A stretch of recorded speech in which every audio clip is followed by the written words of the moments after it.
क्या आप भी आरआरबी पैरामेडिकल का एग्जाम देने जा रहे हो और आप भी साइंस से डरते हो कि सर साइंस में बायोलॉजी आती है, फिजिक्स आती है, केमिस्ट्री आती है जो हमने कभी पढ़ी नहीं है, या जीएनएम के स्टूडेंट हो तब भी नहीं पढ़ी, और अगर साइंस के स्टूडेंट हो तब भी भूल गए हो। तो आपका मैं एक सॉल्यूशन लेकर आया हूं आपके लिए कि साइंस सब्जेक्ट को आप किस तरह से पढ़ोगे कि आपको परमानेंट वो चीजें याद हो जाए। हमें साइंटिस्ट नहीं बनना है, हमें उतना पढ़ना है कि हम आरआरबी के क्वेश्चन के एमसीक्यू को क्रैक करके आ जाएं, उनका राइट आंसर लगा के आ जाएं। तो हमें फैक्चुअल डाटा पढ़ना है, कम डाटा पढ़ना है, कम रिसोर्सेज से पढ़ना है।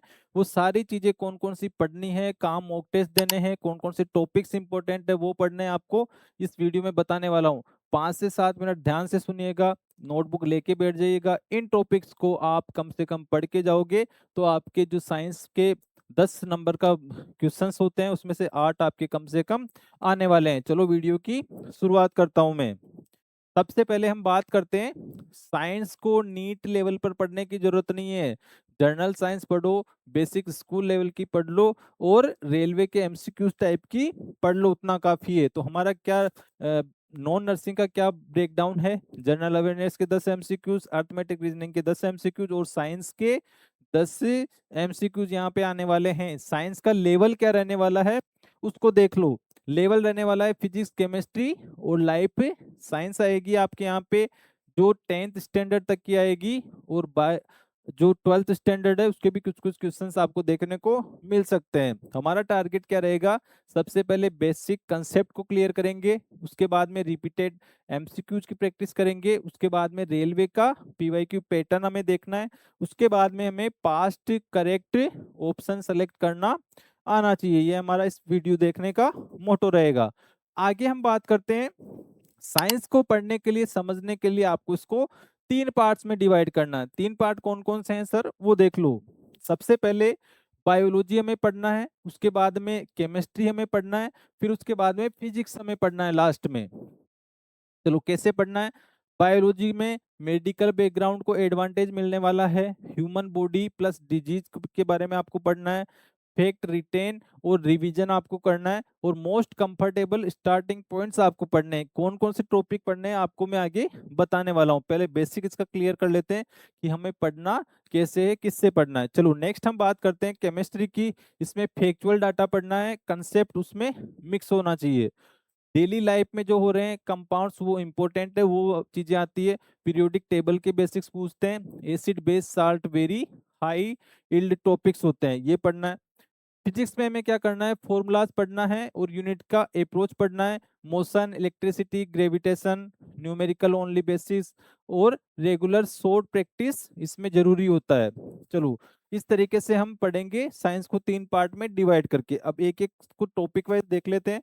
सबसे पहले बायोलॉजी और नर्सिंग पैरामेडिकल बैकग्राउंड वालों को एडवांटेज मिलेगा। इसमें क्या है, बहुत ज्यादा डेप्थ में नहीं पढ़ना है, एग्जाम ओरिएंटेड बेसिक फैक्ट आपको पढ़ने हैं, एमसीक्यूज उसके करने हैं। रेलवे की साइंस की बुक लेके आ जाना, उसमें से एमसीक्यूज पढ़ना, तुम्हें आइडिया लग जाएगा।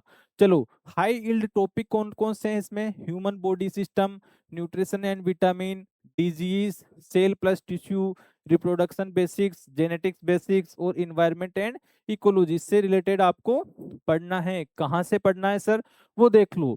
स्टडी मेथड क्या रहने वाला है? एनसीईआरटी की बुक्स लोगे आप और उसके बेसिक नोट्स बना के पढ़ोगे। एनसीईआरटी अपने छोटे स्कूल में जो बच्चे होते हैं 6ठी क्लास से लेके 10वीं क्लास तक की जो बुक होती है साइंस की, उनको लो और फिर वहां से पढ़ो, उससे बाहर कहीं नहीं जाता। सेम डे एमसीक्यूज करो, रॉन्ग और फैक्ट को नोटबुक में लिखो, और वीकली उसका रिवीजन करो। और बहुत ज्यादा नर्सिंग की तरह डेप्थ में नहीं पढ़ना उसको, पैथोफिजियोलॉजी को नर्सिंग में हम लोग पढ़ लेते हैं। इस तरह से हमें पढ़ना है। कैसे पढ़ोगे? Vitamin A, night blindness, iron deficiency, anaemia, iodine deficiency, goitre. इस तरीके से आप सोर्स तरीके से आप लोगों को पढ़ना है उसको, बहुत ज्यादा डीप में नहीं जाना। अब केमिस्ट्री, रिएक्शंस नहीं पढ़ना, इसमें पैटर्न पढ़ना है आपको, पैटर्न ढूंढना है आपको। क्या सबसे पहले आपको क्या क्या कवर करना है केमिस्ट्री में? Matter, atomic structure basics, periodic table, metal non metal, acid base salt, chemical reaction, carbon compounds. उसके अलावा कॉमन एग्जाम फैक्ट्स में baking soda, washing soda, bleaching powder, plaster of Paris, pH plus indicator, oxidation and reduction basics, ये सारे topics जो मैं बता रहा हूँ लिखते रहना, आपको जरूर से पढ़ के जाना है। चलो नेक्स्ट वन हम बात करते हैं, रूल क्या होते हैं पढ़ने के।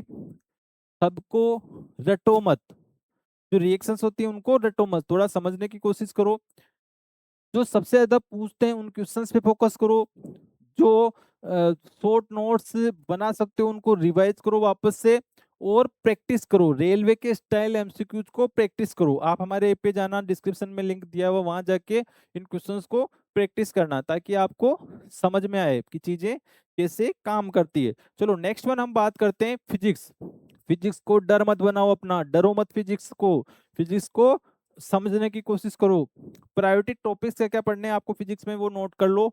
Units and measurement, motion, force plus Newton law, work power energy, gravitation, heat and temperature, light plus sound, electricity and magnetism. इसको पढ़ने का क्या रूल रहेगा, फॉर्मूला को याद करना है, यूनिट को याद करना है, यूनिट मतलब बेसिक यूनिट, कंसेप्ट को समझना है, बेसिक न्यूमेरिकल सोल्व करना है, और डेरिवेशन में टाइम वेस्ट नहीं करना, डेरिवेशंस वगैरह ज्यादा टाइम वेस्ट नहीं करना, वो याद भी नहीं होते हैं। तो इन चीजों पे आपको ज्यादा फोकस करना है, मोशन, इलेक्ट्रिसिटी और ग्रेविटेशन। ठीक है, तो फॉर्मूला, यूनिट, कंसेप्ट और बेसिक एमसीक्यूज आपको फिजिक्स में करने हैं, तब आपका वहां पे जल्दी से काम हो जाएगा। और सोर्स को बहुत लिमिटेड रखना है, उनका एक ही सोर्स का बार बार रिवीजन करना, एक ही बुक को 10 बार पढ़ो, सबसे बेस्ट चीज है 10 बुक को एक एक बार पढ़ने से। ठीक है, तो एक ही बुक आप यूज करना।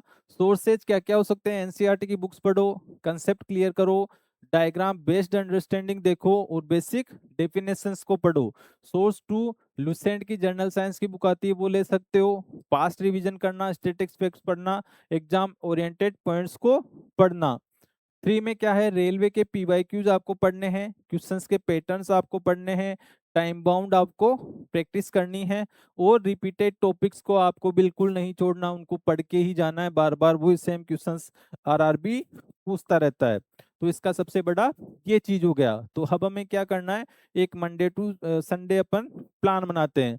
सबसे पहले मंडे को बायोलॉजी पढ़ेंगे, ट्यूसडे को केमिस्ट्री पढ़ेंगे, वेडनेसडे को फिजिक्स पढ़ेंगे, फिर थर्सडे को वापस बायोलॉजी पढ़ेंगे, फिर फ्राइडे को केमिस्ट्री प्लस फिजिक्स पढ़ेंगे, और सैटरडे को इन सबका रिवीजन करेंगे। संडे को इन सबका 50 फुल मिक्स्ड एमसीक्यूज का एक टेस्ट देंगे, तब अपने को पता चलेगा हमारी बायोलॉजी किस तरह से है। तो 4 बड़ी मिस्टेक जो आप लोगों को नहीं करनी है वो देख लो कौन कौन सी। 6 से 12वीं की जो बुक्स होती है उनको लाइन टू लाइन याद नहीं करना, जितना मैंने बताया है उतना ही याद करना है। दूसरी चीज, ओनली बायोलॉजी पे फोकस नहीं करना है, ओनली एमसीक्यू जो प्रैक्टिस है उसको कभी स्किप नहीं करना है, एमसीक्यू प्रैक्टिस पक्का से करोगे, और रिवीजन हमेशा करते रहना है, उसको इग्नोर नहीं करना है। तो बेसिक सिलेबस पता होना चाहिए, बायोलॉजी पढ़ोगे, केमिस्ट्री पढ़ोगे, फिजिक्स पढ़ोगे, एनसीईआरटी के कंसेप्ट समझोगे, लुसेंट को रिवाइज करोगे, रेलवे के पीवाईक्यूज करोगे। इसके अलावा रोम फैक्ट्स के बुक्स में लिखोगे, और वीकली मिक्स्ड टेस्ट इसका दोगे, जब तुम्हारी बायोलॉजी स्ट्रॉन्ग बनेगी। इसके अलावा क्या करना है तुम्हें, बेसिक सिलेबस हो गया, बायोलॉजी हो गई, केमिस्ट्री हो गई, फिजिक्स हो गई, लुसेंट बुक हो गई, पीवाईक्यूज हो गई, और रिवीजन हो गई, तुम्हारा काम खत्म। 10 में से 8-9 नंबर तुम्हारे पक्के। इस तरह से आपको करनी है आपकी साइंस की प्रिपरेशन। अगर वीडियो की में जो जानकारी आपको मिली है आपके लिए इंफॉर्मेटिव है, आपकी लाइफ में कुछ चेंज लेके आने वाली है, तो हमारे साथ जुड़े रहिएगा। लिंक डिस्क्रिप्शन में दे रखे हैं सारे सोशल मीडिया के, वहां से जाके सब चीज़ों को ज्वाइन कर लीजिएगा, और हमारे साथ इस तरह से बने रहिएगा। हमारा अरबी से लेकर जो न्यू अपडेट आते रहते हैं वो आप लोगों के साथ में शेयर करते रहते हैं। इसी के साथ में जय हिंद, जय भारत।